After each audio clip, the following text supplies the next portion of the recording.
Di ko pa kailangan ng system. Maliit pa lang naman yung business. Gets ko yun. Whether we like it or not, having an accounting system in place involves cost at para sa isang maliit na negosyo, every expense could affect the sustainability ng business mo. My advice is this, hindi importante kung anong system ang gamit mo. You can go with the good ones like Xero, One Accounting, or Zoho Books, o pwede ka din mag-start sa basic gaya ng Excel o kaya notebook.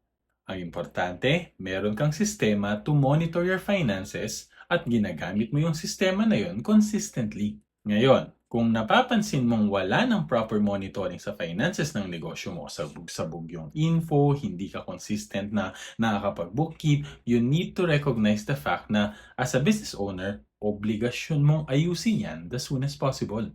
And if you use better tools, yes, may cost. Pero kung mababawasan naman nun yung kailangan mong gawin while enabling you to do it regularly through automation, malaking kasalanan na sa business mo kung hindi mo pa yung gagawin. This is the power of accounting automation. And if you're interested to know more, send us a message. Laging tandaan, basta accounting, i-automate na yan.